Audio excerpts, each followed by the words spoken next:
Ladies and gentlemen, let's talk about how it is to be a DevOps. What is a DevOps? Do we want to be a DevOps? Is it fun? Is it tough? Is it both? Spoiler alert, yes it is both. In the old days, there was something called a developer, and there was something called operations. There's still something called a developer, and there's also still some places something called operations. A developer's role is to help with the planning of some kind of some software project. Of course, if you're running agile, then it would be a sprint. Then the developer would code something. The developer would build something, would test something, and then an artifact would be created. This artifact could be a jar file, a war file, an ear file. It could also be a bunch of minimized JavaScript code. Nowadays, it is most likely a Docker image. So this is a Docker image. Then that Docker image will then be placed on a Docker repository somewhere. And then a person from operation will get a task that says, please place this into production in next Wednesday maybe. And then next Wednesday, then the operations person takes starts the release cycle. And the release cycle is to deploy it somewhere. So we need it to be deployed somewhere, maybe in Kubernetes or in Docker Swarm or some places. It could also just be on a server somewhere. We need to deploy it. We need to configure it. We need to handle some configuration management. Maybe we need to handle some secrets, some credentials, because this application needs to have access to a database. That would also be operations. The operations also need to just handle the monitoring. So the operation needs to sit and look how much and see how much CPU and memory is this using. What are the response times? Should we maybe tune it a little bit? Should we? What should we do? Should we give it a bit more memory? Should we give it a bit more CPU? That was the good old days. Now we have something called a DevOps, because the problem is then at some point then the operations can see, oh, now it starts consuming memory, or now it starts eating up the CPU. This is really annoying. And then the operations person has to talk to the developer anyway, because the developer knows exactly how it works, and the developer can set up some more specific measuring points, and maybe the developer already has a kind of a feeling of where it could actually go wrong. Developer can actually see from the logs collected where in the code that all of this work suddenly starts. It could also be that when it comes out and tries to start up on the Docker Swarm or on the Kubernetes cluster, then suddenly the application breaks down because of some configuration that was expected by the developer, but which was not implemented by the operations, or maybe the developer did not describe it in the Helm 3 scripts, which was supplied along with the artifact. And then the operations has to go and talk to the developer. And of course, in the old days, there was some what could you say? There could be some personal, not conflict, but some friction between the developer department and the operations department, because the developers always thought that the operations were very slow, and they were focused on stability, because it was actually the operations that would be called in the middle of the night if something was wrong, while the developer could just wait until the morning by waking up and get his or her sleep. So there could be a lot of there was some what do you call it, some trenches there between those departments. So the solution is to create something called DevOps. So a DevOps is a developer who can also do operations and place things into production and on environments, and it's also a person that can actually handle the CI pipeline. So here we have the CI pipeline. This is a regular CI pipeline. We have a developer that pushes some code to a Git repository. The Git repository has been set up by the DevOps. This is the DevOps responsibility with a webhook. So the webhook actually calls a CI server, which of course the DevOps has also configured up and set up so it actually works like a charm, right? This could be Jenkins, it could be Bamboo, it could be something else. So then the CI server gets this webhook message, and the first thing the CI server does is it actually extracts all of the code from the Git repository. It checks out all of the code, and inside that code, there's a beautiful Docker file. That beautiful Docker file will then be run with the command build. We will Docker build, and then on the Docker file, and then we will get this Docker image from that result if everything went fine. And with everything here, I mean the build, the compilation of the class of the Java files, if it was Java, into class files. We need to run some Akyurt static code analysis, code quality analysis. We need to run some OWASP dependency check to see if all of the dependencies are safe to use, or if there are any vulnerabilities, like the log4j vulnerability, which was just here. It also needs to run a lot of unit tests. It'll need to run some maybe some integration tests, but usually it's unit tests and maybe also some end-to-end tests to see that everything works as it should. If everything works as it should, then a Docker image will be the result. It will lie locally on the CI server, then it will be pushed to a Docker registry from the CI server. Then the CI server will tell Kubernetes cluster, I think this is this line right here. Where's line? I cannot reach it right now. No, it's this line right here. Yes. So the CI server will then tell the Kubernetes cluster to spin up and one or more application pods based on this image right here. Kubernetes cluster will have a pull secret, which is also, of course, maintained by the Devops dude, right? Or do the guy or boy or girl, of course. So then we have the application pods right there based on the Docker image right there. And the Kubernetes, it has a pull secret, so it has access to pulls images from the Docker registry right there. And then the Kubernetes cluster will be applied with a lot of configuration, like config maps, like secrets, like ingress rules. So the whole cluster will actually know how it should handle traffic that comes outside from outside. When should this application pod right here be reached, or when should another application be reached? That is defined in the ingress rules. Another thing could be is also that we have a domain certificate, of course, that need to be configured inside the Kubernetes cluster. So we can use HTTPS and safe communication from a browser to the cluster, and that is also handled, of course, by the DevOps. Who should else do that, right? And of course, you can use Let's Encrypt to make it a little bit easier, but sometimes you can't. Sometimes you need to use the paid domain certificates, because of the way that Let's Encrypt actually refreshes the domain certificates. So there's a lot of work right here for the DevOps. There's a lot of things that actually lies on the shoulders of the DevOps. And the DevOps is both the developer and operations. So that means that this developer also has to provide some value during the sprint. Of course, the developer has some user stories with some tasks on it. Maybe the developer has Sometimes a team consists of a dedicated DevOps person, and sometimes the DevOps role takes turn. So then it's a different team member every sprint that actually has the DevOps role, and then the knowledge will be spread, and the team will be more stable if that is the case. Some places the DevOps actually is in a different division and department, but then you kind of get this set up again. Then you just have DevOps as the department instead, and then this person will actually focus. The difference is that the DevOps department will focus on setting this whole circus, this whole thing up for more than one team, for more than one department in the company. I recommend, and I prefer the setup where the DevOps is a part of the team, and that the role actually takes turn.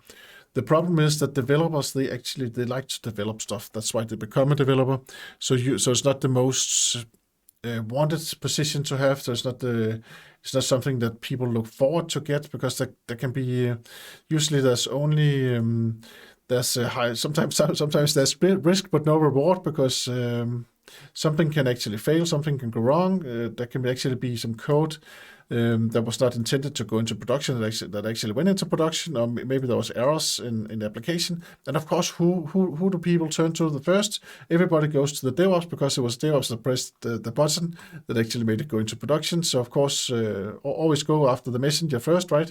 So the Devops take all of these all of this, what you could say, negative feedback, or it would actually get, so it's usually the DevOps that takes the blame first, and then DevOps goes back to the team, and then the team they find out, that was also because one person forgot to commit something and push it before the sprint was ended or something like that, or they find a bug that was actually committed by a mistake, or someone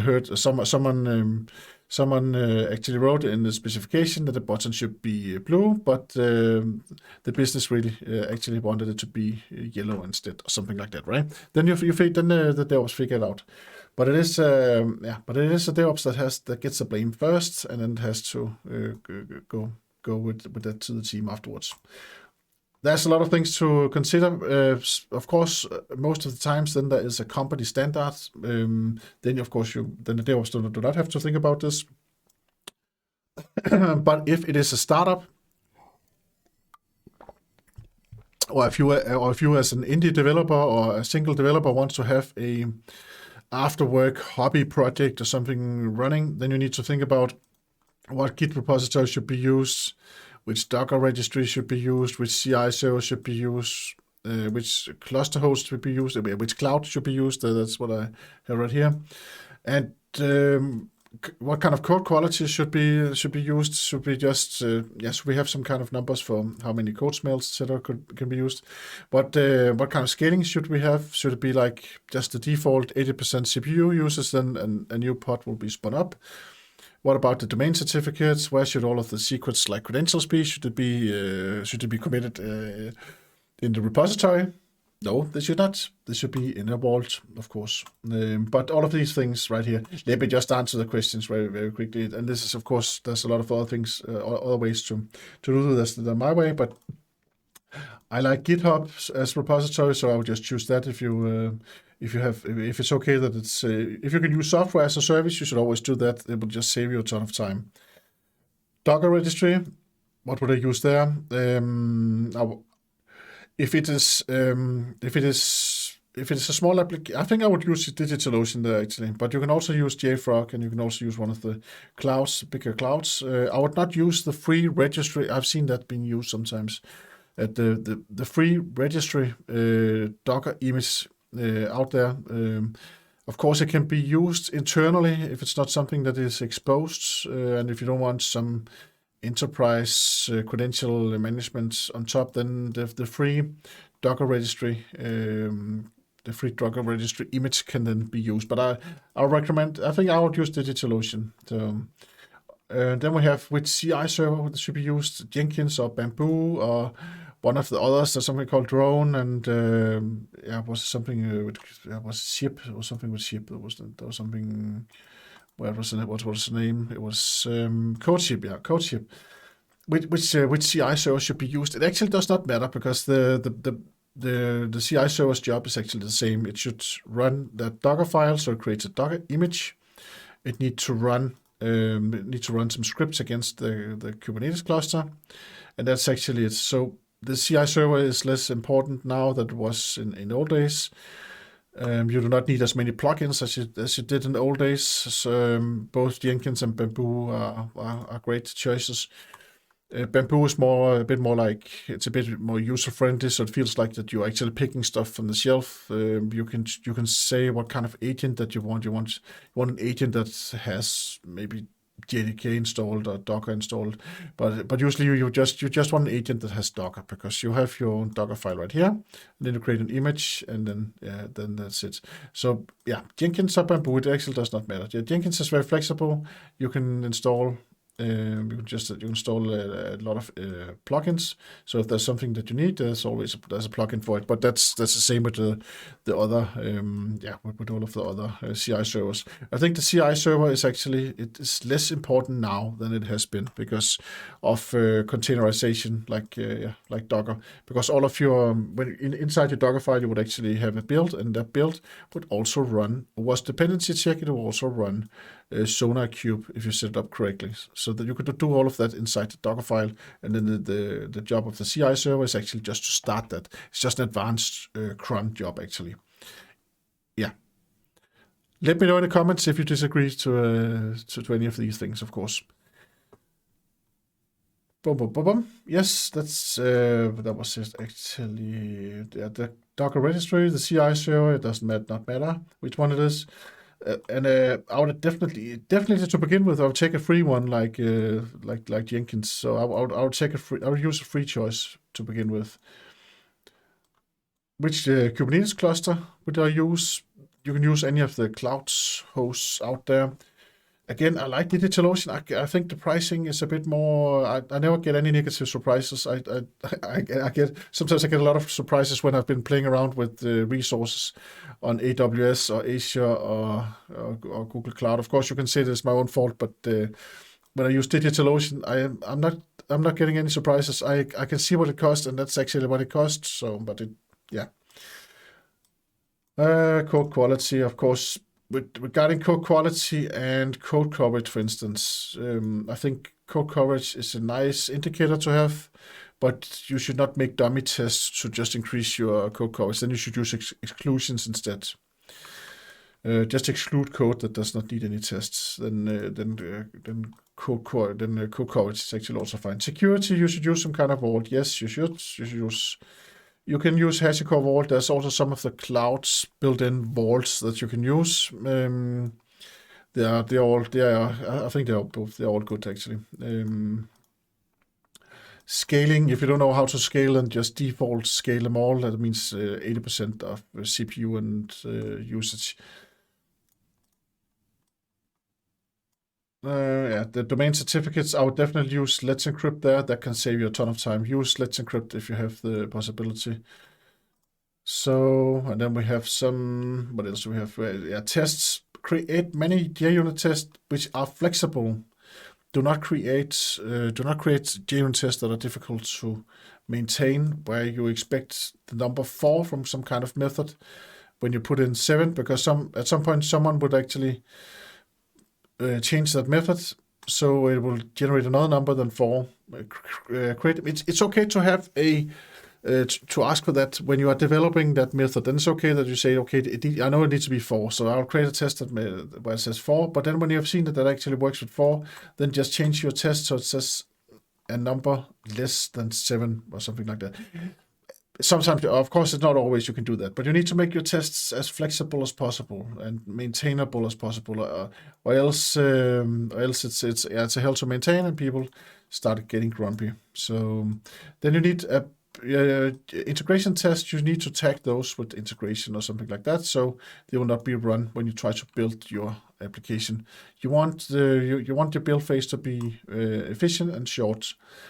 And you want that CI job that I just pointed at right there. You want the CI job to be as fast as possible. It's very important that it's fast. It's very important that you get that blame mail that you actually ruined something with your code as soon as possible. If you get it like several hours later, then you have already forgotten about it, right? So you need to get it right away. I would say it should be minutes. Sometimes, as I've seen it, it takes I've seen it take up to more than 15 minutes. But I would say that it should be like 5 minutes. So, and if it takes longer than that, then try to optimize it, of course. Because a lot of times, this build job right here, of course, you can add all of the dependencies through a volume mount or something like that, and then you can actually optimize it so it's much faster. I think that's what I had to say. Yes, I think that's about the technology, right? So we have the But what about the role? Is it fun to have? It's a lot of fun to have. I really like it. It's a lot of technology. You can play with a lot of technology, and it is a role that is needed anywhere. So it is easier to find job if you don't mind to be the DevOps person or take that role at some point. And it's just it's a lot of fun. It's also very stressful. It can also be very stressful, and it's as a DevOps person, you need to be transparent and explain to the business and to the product owner what it actually takes to put something into production. That is actually quite complex. So you have a complex setup right here, and it's not, even though it's in theory, it should just be to either press a button when you want something into production, or maybe it should actually automatically end up on a development environment and test environment. But there are so many things that can actually go wrong in this this process right here. So it takes a lot, and there's a lot of maintenance. There are secrets to maybe these pods. They have some database access. There's a lot of maintenance to third-party stuff. I've only drawn the application right here, but of course there's a lot of that could be a front end, there could be a back end, there could be a RabbitMQ queue system that needs to be communicated with. There's a lot of application dependencies, right? Of course, you usually also need a database. Maybe you need more than one database. Maybe you need some cloud resources, like there could be a bucket or something like that up in the clouds. It could be a lot of things, right? You need a REST API from outside. You need to define the traffic that goes inside also. So there's a lot of stuff that can actually go wrong in the configuration in the monitoring parts. And what about the monitoring? What would I actually prefer there? I actually like I like Splunk and Datadog. I like those. I also like Papertrail. I think most of the log, the tools, the popular tools out there that actually picks up log, they do that fine. The monitoring part, it is yeah. I would actually, what would I do there? There's also Grafana. But there are a lot of tools out there, and I can actually not decide, as you can hear. I can actually not decide which monitoring tool. I've not decided which one I prefer the most. The most important thing is that you can get an easy overview of all of your application, and that you can set up alarms so you can see which applications are eating up resources and which applications are maybe close to be out of memory. And if there are any crashes, if there are any errors in the log, that's really important. When you pick up logs, then make some alarms on the log. If there's an error or an exception in the log, react to that, set up an alarm, get an email, fix it, become a happier person. Even happier person, of course. DevOps people, they are happy. They are very happy people, because they can play with a lot of technology. They're never bored. If you're just a developer, then there's a whole stack of technology that you are missing out on right there. I would say that you should try it. I understand that, and I think roles should actually change. It gives a much more stable team. What happens sometimes is that it's always the same person that actually gets that DevOps hat, and I think that's very wrong. You should make it rotate, and then also make sure that everybody understands that this person actually has something to. It can take some time, because if the pipeline breaks down, then the DevOps, of course, have to see what actually went wrong and what. And who should actually fix it. Of course, if it's a code error, then the person that actually committed the code will actually get that email and should, of course, then fix it, of course. And it will be a blame mail. But sometimes the CI server will actually break down also, because what actually happens is that the CI server will start up a lot of jobs on a lot of different branches. If you're using branching strategies like Gitflow, then or some other branching strategy where you have multiple branches, then you would actually create multiple jobs per branch, and then maybe you also have multiple environments that need to be deployed to, of course. Then that can take its toll on the CI server. So the CI server is a bit vulnerable. So a lot of things can happen and go wrong, even though it should just work, of course, out of the box. So there's always there's always something in the CI server that, or maybe the CI server was updated and then something just stopped working, or there can be a lot of things going on. The CI server, if it uses agents, then each of these agents can actually, maybe they can be outdated or they can be upgraded, and then suddenly, the Docker engine doesn't work on that agent. That can totally be possible. Or maybe the agent runs out of resources also. So there's a lot of things that can actually go wrong with the CI server right here. It looks easy. It's not. It's definitely not. But it's a lot of fun. If you haven't tried to be a DevOps, definitely try it out. And there's a lot of stuff to read up on. Kubernetes cluster is a huge thing to read up on. So if you start from scratch and if you want to know about code and Git, then start with Docker. I would say try to learn how to create a Docker file and how to end up with a Docker image. That's the first step. Then the second step could be to get some knowledge about the CI server, and then the last step is the Kubernetes cluster, because it's a huge chunk. Thank you very much for watching. Have a great evening. Hope to see you again soon. Bye bye.